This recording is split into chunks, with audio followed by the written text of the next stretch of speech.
I want to talk to you tonight about crime in the UK. We lost control of the streets. Did we ever even have it, by the way?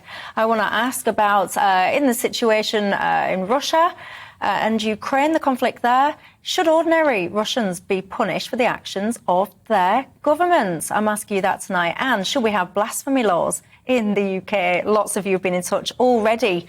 I'll start on the crime one because I'm going to lead with that story today. Jonathan has emailed in saying, Michelle, I've been a police officer for 25 years now on the front line.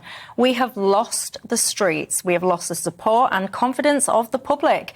We have focused on work issues and not mainstream crime that people want us to tackle. This has occurred, he says, because we've had weak, ineffective police leadership, sycophants and non-operational officers managing from behind a desk. He goes on. Taking your time with this one, John. He says the criminal justice system is completely broken. We cannot repair it unless we have radical change. We've lost control, he says, again, of our streets. His colleagues are leaving in record numbers, and he ends by saying, thank goodness, I will be leaving too in the next few years. That's John, a serving police officer there for nearly quarter of a century. The reason I read that one first is because this is the story that I want to lead on. We've just been hearing in the news headlines, haven't we, about that awful situation, about the murder of a man that's almost 90 years old in a mobility scooter in London. Police have revealed the image of the suspect wanted for questioning. I've got to say, thank goodness we debate often things like CCTV and doorbells and all the rest of it. People often say we've got a bit of a big brother society, but when I see very clear imagery like that of someone that's wanted for questioning, I celebrate them, quite frankly. I think it's a good thing, these doorbells and CCTVs and all the rest of it. And I hope whoever knows this person comes forward. Appalling. I have to say, though, it's the sixth murder investigation launched in 4 days in London. It's not just in London, by the way, because I know many of you will be sitting there going, this is just a London thing. We've not lost control of the UK. It's just London. But actually, there's been a rise in distribution of drugs right across major cities, right through to rural areas. And it's just, I'll get to the point, Frank Furedi, I'll start with you. The state of Britain, it feels like, anyway, we have lost control when it comes to law and order. We need a sense of perspective because random crimes like the one we're discussing, the murder of this old gentleman, is fortunately still fairly rare. But I think you're right, there's something amiss. And worse still, we're very reluctant to openly discuss some of the real difficulties that we're facing. I think the first problem that we have is that community solidarity has broken down, so there is very little social restraint, particularly on young people in our societies.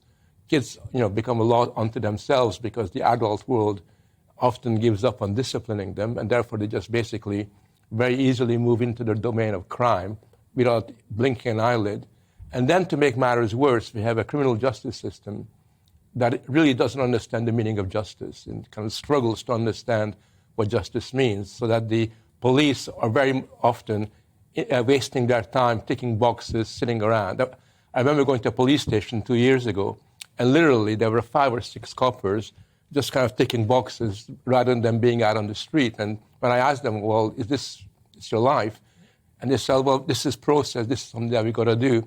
But worse still, I think that there's a kind of acquiescence to the fact that certain crimes will not be investigated. We acquiesce to the fact that certain parts of London and other parts of the country are in effect no-go areas where the police very rarely wander in there.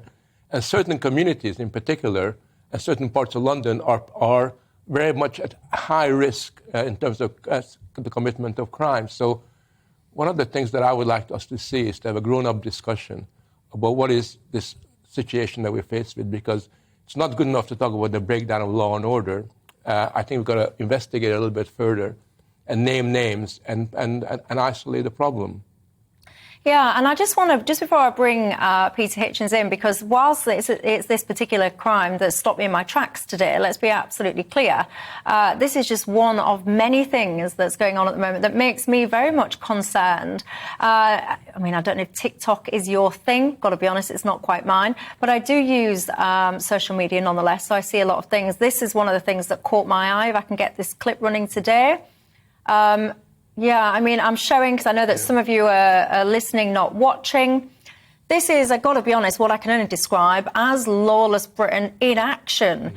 You've got a collection of young people, I guess. They're just kind of running amok on the streets. Again, you guessed it, London. They're diving into like a sweet shop, filling their pockets to their heart's content, and out they go again, absolutely not paying for a thing. Sadiq Khan issued a statement saying, "I'm concerned about a potential increase in violence this summer as the cost of living crisis deepens and threatens to reverse the progress I know we have made in tackling violent crimes."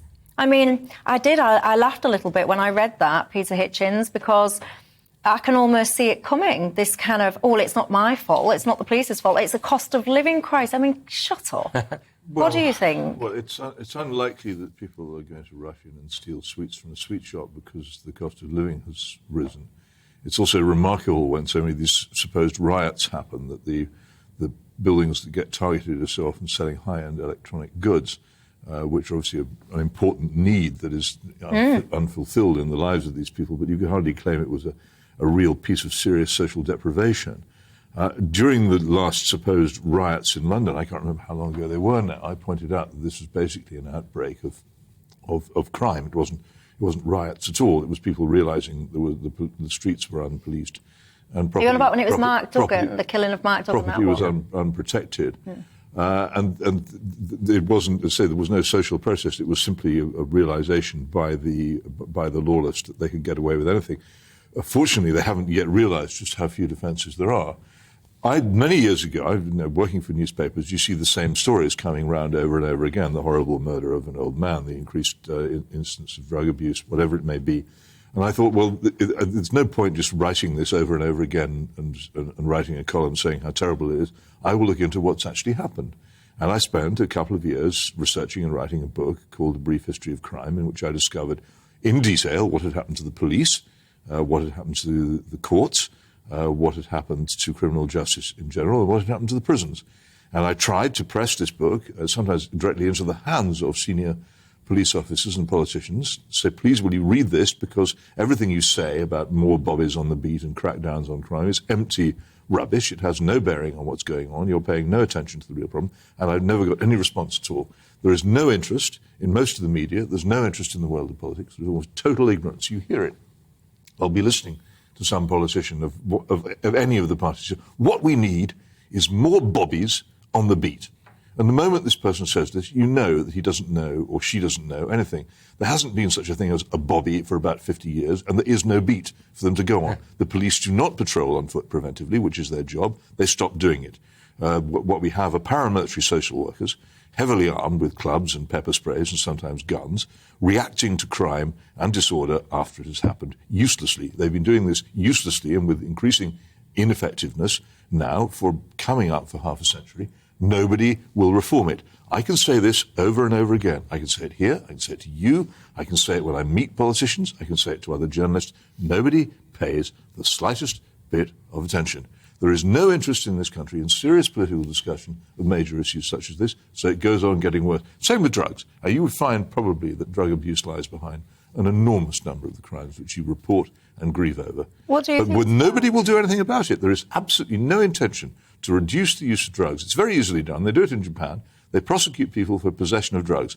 And so there's much less possession of drugs and much less use of them. We will not do that here. We dismiss it as a policy from the outset. And if you say it, people attack you as a mad prohibitionist. There is no appetite in this country for serious discussion about this or any other problem. And it's extraordinary how long we've continued down this slope of idiotic non-government by people who don't know and don't care about their own country. Frank? Yeah, well, I mean, that ship has sailed as far as drugs are concerned because, unfortunately, they become totally normalized.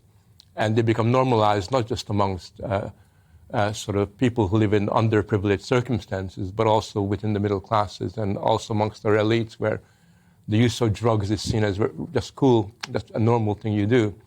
But I think the real problem... Well, hang on a second. Drunken driving was normal and normalized in this country in the middle 1960s. And a serious effort was made to stamp it out with the breathalyzer, and it's coming back again now because the police have abandoned traffic patrols more or less totally. But in the years after the introduction of the breathalyzer in '67, proper serious prosecution and pursuit of a dangerous crime, it was reduced. Yeah, you can't do it. There's a difference between... You mustn't give in and say it's been normalised. Well, it's been normalised. Surrender. It's a fact of life. You can denormalise it. Well, you can denormalise it, but the trouble that we face is that it's precisely the people who are making decisions about criminal justice who actually believe that drugs are not a big problem, or they think that it's an overstated problem. Yes, but Frank, there is much in what you say, but here is the problem. There are many, many people who will be listening to what I say saying this is true. The police officer who you quoted from the start, more or less, I think, probably agrees with me on most issues. There are probably millions of people who feel this way. They have no access to politics because in this country we keep on maintaining an existence to corpse political parties which represent nobody but themselves, only survive on the basis of state aid and billionaire contributions. And what we need in this country is serious new politics in which these things are actually discussed. If we don't do that very soon, then these crises will become insuperable. But it is possible that we might do it. The political situation obviously is at the roots of this, but we can't really put everything in the pot and try to kind of stir it and come up with a solution. The problem that we have is that the police at the moment, in relation to crime, is not only not proactive, it's actually passive. So, for example, the riots that was discussed earlier on was very interesting, but that when you saw the rioters in Wood Green and elsewhere, there was no police at all. I mean, the police basically withdrew and allowed the rioters to get on with things. And there's a kind of tacit complicity on the part of people involved in law and order not to maintain the order when push comes to shove. And it seems to me that what we have is a very cowardly, risk-averse police force that's being educated and socialized into passivity and to avoiding the making of difficult decisions. And we've seen this in a number of different circumstances. And it seems to me that we've got to get back to the beginning and ask the question, how do we create a police force and a system of justice that is much more robust and is much more committed to tackling crime and is much more committed to the communities that they serve rather than just being narrow professional in their work. Let's return to the idea that people are responsible for their own actions. If you have the Mayor of London saying that social conditions are responsible for crime, then you immediately have people in important positions encouraging the idea that there is an excuse in this incredibly rich society for people to go out and rob their neighbours. There is no excuse for obviously it's observed that poverty is linked to crime. I mean, we know, for example, that during the Depression in the 1930s when there was mass unemployment, people didn't say, I'm unemployed, therefore I'm going to rob somebody. Absolutely not. That's not how people are. Crime is quite distinct and is driven by motives and aspirations that are quite separate from economic conditions. And I think what's really dangerous, what Sadiq Khan is really doing, is he's creating a situation where the normalization of crime becomes institutionalized, where in a few years' time, the police will only be tackling certain kinds of crimes, the ones that are relatively easy to kind of solve, rather than the ones that people on the streets are confronted with. You say in a few years' time. I would say that happened some time ago. Well, yeah, he says some time ago. David just emailed in saying, Michelle, you're asking, is Britain out of control? He says, put simply, yes, and it has been since the 90s. Lots of people, I mean, Juliet's saying, this all makes me wonder why underage boys in the First World War volunteered to give up their lives for this country. It makes me despair. She says she thinks it was all a waste of decent lives, and it makes me, she says, glad that I am 82 years of age. How sad. Bernard says the youth of today are proving they do not respect age. More and more pensioners are getting assaulted. The punishments when people do go to court don't seem to be a deterrent, and around we go.